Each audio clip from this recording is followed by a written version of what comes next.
Nighttime in northern England in the late 1970s, a dangerous time for women. From 1975 to 1980, 13 women were murdered by the depraved man who came to be dubbed the Yorkshire Ripper. 4 of the 5 first victims were prostitutes, leading to some complacency in the general community. But on the 25th of June 1977, 16-year-old supermarket worker Jane MacDonald was murdered in Chapeltown, a crime that struck fear into the heart of every woman living in the city.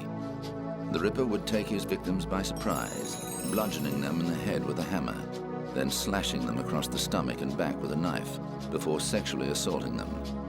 Huge resources were poured into the police investigation, but the massive amounts of information being generated also proved to be its undoing. Police conducted thousands of interviews. One man dragged into the net was an apparently mild-mannered lorry driver, Peter Sutcliffe. But the interviews brought forward no new information, and Sutcliffe was never regarded as a serious suspect. Surviving victim Maureen Long was attacked and left for dead just 2 weeks after Jane MacDonald was murdered. The trauma of the assault was so great, she suffered partial amnesia and was unable to give police an accurate description of her assailant. However, on the 2nd of January 1981, police got a break when they arrested Sutcliffe for driving a car with false number plates.